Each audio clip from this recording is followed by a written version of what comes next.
The Financial Survival Network, helping you to survive and thrive in the new economy. This is the Financial Survival Network. Financial Survival Network is presented to you by Regal Assets. Buy and sell physical gold and silver through your existing retirement plan, 100% tax-free with Regal Assets. If you want to include physical gold or silver in your existing IRA or old 401k, request your free investment kit, which was recently featured in the Forbes and Smart Money Wall Street Journal magazines. Call toll-free 855-678-6620, 855-678-6620, or visit regalassets.com. We all know there's a lot of uncertainty in the world, which is why we're giving you as much information as we can, and we get voices from all over. I've got Professor Joel Stern. He's an author. He's currently teaching economics at the University of South Africa. He's here to talk about the rule of law, what benefits it gives, and where it's threatened today. Professor Stern, welcome to the FinancialSurvivalNetwork.com. It's a pleasure to be with you, especially coming from Cape Town, South Africa. Yeah, you're like a long way off, but at least you're having a nice winter, I hope. There's not a cloud in the sky. The temperature is 64 degrees, and it's wintertime. And there's never any humidity here, so it's absolutely gorgeous. But please don't tell anybody. We hope that there are not too many listeners to your program, because if there are, they're going to want to come here. It's going to get very crowded. Yeah, well, we've got thousands of listeners, so I don't know how many. I don't know how many are willing to just sell the farm and move. There's probably a few out there. Well, I come here actually 5 times a year. I've had the pleasure of teaching at the University of Cape Town since 1978, and I also teach at other schools. Like at my home base is Columbia University in New York, where I'm during the year, and also at the University of Chicago in Chicago. But let me say that it's a pleasure to be here, and the subject that you have today, this issue of rules and regulations and governance in a sense, it is the area of research that I've spent most of my time on. And that's why we have you on, because in the U.S., many of us fear, myself in particular, that the rule of law is eroding, that we're getting the rule of man and the regulatory democracy that we have in place, and I think that's a contradictory term, but regulatory agencies are anti-democratic, anti-rule of law, because many of the rules that they pass through a process that's open, supposedly, are really the antithesis of blind justice, aren't they?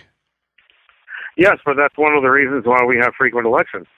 The electorate is free to toss them out and put somebody else in their place who will have greater respect for private contracts. Incidentally, the major issue is this. If two people engage in a contract for mutual benefit, not only do they benefit, but the entire society benefits. They hire people. The typical company, for every $1 of sales, the profits that go to the owners is only about 6 cents. All the other 94 cents go to all kinds of other people in the society, from the companies that produce products to the ones that ship products. You just name it. There are jobs being created all over the place. Okay, so the best that we've been able to come up with in our world is that we have a free market system where there's competition, which is what controls the temptations of some people to either dilute their products or misrepresent or whatever. Obviously, if they do a bad job, then they're going to not have a reputation and value on their products. Now, what's happened in the last few years, that to make things much worse than they were before, is that the President of the United States obviously feels that he can freely abrogate and revoke property rights almost at will. And then he's wondering why corporations are building up cash on their balance sheets instead of investing in new plant and equipment and creating jobs with it. The reason why job creation has been slow is because it is very difficult for managers of firms and shareholders to calculate their after-tax return on their investment if the abrogation and revocation of property rights is going to become so blatant. You can take a look at almost any industry, The Dodd-Frank banking law on regulation, it is an abomination. I mean, I just don't even know where to start. Sarbanes-Oxley, before that. They're going to tell companies all the things that they must do. Incidentally, I'm also the chief executive officer of two companies that are, one of them is domiciled outside the United States, and we are planning an initial public offering for one of those two companies, but we most certainly will not have the IPO in the United States. We'll almost certainly do it in Hong Kong or Singapore, and the major reason is it has to do with the freedom to make choices. I don't want to be dominated by regulations from kids who are just out of school working for the Justice Department or the SEC telling me what is appropriate and what is not. What should be appropriate is very simple. I should be able to pursue what I believe is in the best interest of my shareholders and let them reap the benefits through a higher share value. And if people don't like that, then let them go to some communist country instead. Yeah, which the flow of humanity is always away from the places that restrict freedom the most to the places that provide you with the most freedom.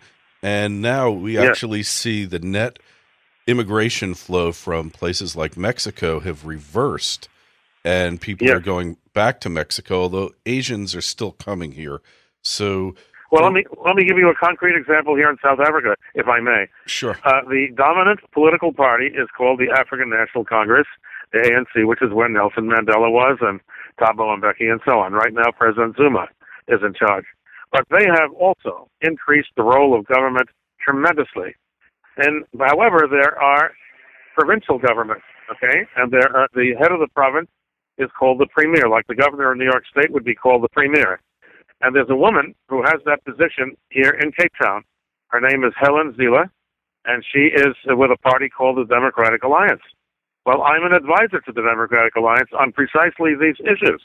And what's fascinating about it is they're following policies that are free market policies here, and there's been a mass migration from other parts of South Africa into the Western Cape because of the job opportunities that have been created.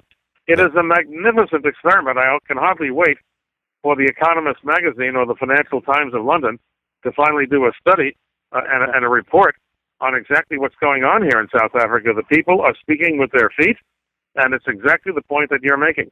That is incredible, and I have to confess ignorance about that. I just thought the whole country was going down the tubes from collectivism, but it's refreshing that you can have this oasis of free markets in the middle of an economic desert. And this is what your mentor Milton Friedman said, that like Hong Kong was this bastion of economic freedom, and then right next to it was then Red China, which was an economic desert.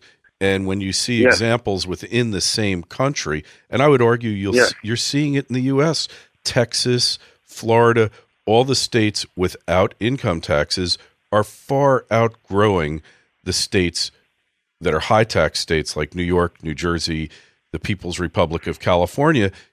And yet these people, the liberal academia, the liberal media, they're blind to the fact that people will vote with their feet. Right now, I'm contemplating the move from New York to Florida because there's no income tax, and starting a business is as simple as clicking onto the Department of State's website in Florida, and within 5 minutes, as long as your credit card validation passes, you're in business. In New York, they want you to run ads in papers. It's hundreds of dollars. Who the heck needs it? And you're making a point that human freedom and economic freedom really do go hand in hand.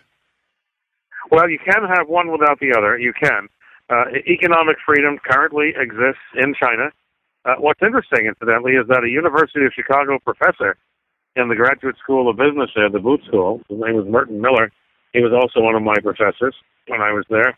And he was the one, not Milton, it was he who went to China in the 1980s and met with Deng Xiaoping, who was the chairman of the party and the premier, and he said to him, if you follow free market policies, you will not believe the economic miracle that you will create. It took him a few years and many visits. Of course, Mert was a fantastic teacher, and his great student, Deng Xiaoping, finally listened to him and opened the southeastern part of China to open markets, and of course everybody has seen the results. It is true that virtually everywhere in the world, in Chile, Pinochet had been the dictator there, and Great when the example. Chicago boys, the Chicago boys came example. there. Yeah. These were many of Milton's PhD students. When they completed their PhDs at Chicago, they went back to Chile, and they took over various positions in government, and they followed pure free market policies. Are you ready for a shock? The average rate of real growth in Chile over the last 30 years is 5% a year.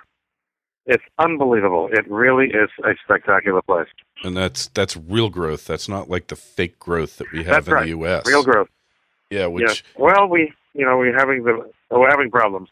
In the United States, we're having problems, but the good news is we have an election in just a few months, and if the listeners to your program, even if they vote in absentia, as I will probably have to do, if they select the right candidate, we will move back toward free markets. I feel badly about one thing, incidentally, if I may just point it out, Sure. regarding Governor Romney, and that is he does not seem to express himself in quite the way he should, and in part, the feeling I get is it has to do with his humility, not his arrogance, and that is he doesn't want to take credit for a good deal of what took place in the investments that Bain Capital made. And listen, Bain Capital made mistakes. We all make mistakes, but at least Bain Capital suffered the consequences of those mistakes. When Washingtonians make mistakes, they try to blame somebody else for it. Take a look. We had a banking crisis, an economic meltdown, the worst recession in maybe 60, 70 years. The question is, how come Bonnie Frank got off? Yeah. I never heard anybody criticizing him. And Chris yet Dodd. He was the one forcing the banks to make loans to unqualified borrowers and telling everybody not to worry. Fannie Mae and Freddie Mac will bail them out. And Fannie Mae and Freddie Mac did bail them out, unfortunately, and they went bankrupt first. And then the banks were still stuck with all those loans that they had not yet sold to Fannie and Freddie. And guess what? They went bankrupt. In other words, you don't rewrite the rules and laws of economics simply by wishing it. Yeah, there are basic principles that stand the test of time, and if you're going to screw things up, all kinds of innocent people are going to pay a very bad price for it. And the big problem, Professor Stern, is that the people that pay the price don't understand why they're paying that price. My family, on my father's side, went bust during the Great Depression, and to them, capitalism blew up. It was all capitalism's fault. They never understood the real cause, which was that monkeying with monetary policy and governmental intervention. All of FDR's policies prolonged the Great Depression, and I think we're in another Great Depression, and all of the governmental policies, Bush's, you could say Bush's Hoover, and Obama is FDR, all the policies that they're putting in place now, the only thing they're going to do is ensure and prolong the Greater Depression that we're suffering through now. And the only reason... Let me just say one thing about that. We have to be careful. During the Depression that your parents probably lived through, my parents lived through, the unemployment rate across the country averaged well over 20%. Right now, our unemployment rate is only about 8%, in that range. Well, True, if you take those workers who cannot find work and they've given up and all of that, and they say these are discouraged workers and we should include them, let's assume the number was even as high as about, say, 12 or 13%. I think it's 16. If you took the same thing, if you took the same thing in the Depression, though, the numbers might have been closer to 30% or 35%. It was just horrible. And today, at least, people have the internet and other things where they can search for job opportunities, not just in the United States, but even elsewhere. That communication was not available to your parents and grandparents, so that, in a sense, they're far better off today than they were then. But don't get me wrong, I believe that the policies that you're criticizing should be criticized, and I do so not just because of the issue of governance and individual liberty. What really matters to me is what happens to the average person in the society. I don't want people worse off today than they were 5 years ago or 10 years ago or longer. And unfortunately, under the Obama administration, I'm sick and tired of listening to them blaming George Bush for everything. When is he finally going to take some responsibility for the really dopey decisions that he made? Can I tell you just very quickly? I was an advisor. I won't mention the name of the bank because I don't think they should get a benefit from it. But I'm an advisor to a major bank in England. It's one of the largest banks there. And they were having the same problems the American banks were having. And the CEO said, how fast can you get to London to talk with our board? So I went over there, and he said, listen, the equity has been wiped out. We made the same dopey loans that the Americans did, and we did it for many of the same reasons. So the question is, what do we do now? I said, well, if I were you, I would go to my shareholders and say, we lost your money.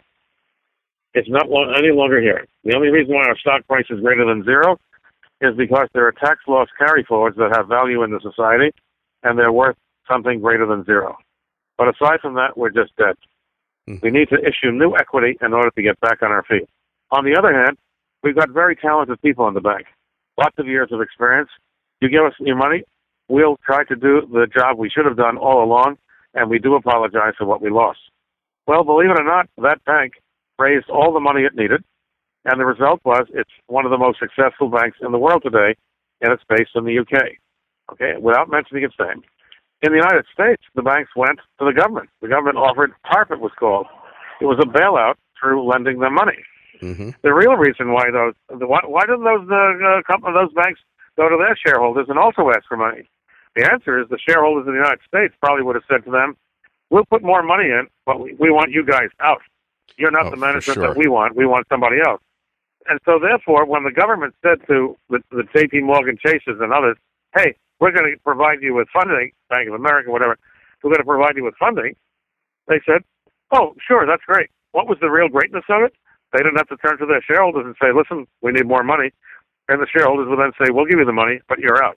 That did not happen. In almost no cases was the management tossed out. I believe the managements of most of those banks should have been replaced by competent people who would have tried with no history of disaster associated with them. All of these bankers simply knuckled under to Barney Frank and the people in Congress, and they did what they were told. Well, shareholder interests have to count for something. Yeah, I totally agree with you. And the new management that was brought in those banks wouldn't have a vested interest in covering up the failures of the past, and they would have been purged out of the system. Comment. And you're right. That's the key is that you really have to go on, take responsibility for what happened, explain to them why you're going to change it and why you're going to be better this time. And if the shareholders say adios, they say adios, and you're out of there. And nobody has suffered any consequences of the meltdown. Anyway, Professor Stern, we got to get going now. We've reached the end of our time. But if people want to find out more about you, about the work that you're doing and your books, where should they go? Well, we have a website called jstern@sternstewart.com, where the Stewart is spelled the Scottish way with an EW. It's a firm that we have that results from the research that we've performed, and the website is called Stern Stewart and Company. It would describe many of these ideas. All right. Well, hey, it's been a pleasure speaking with you. We'll talk to you again soon.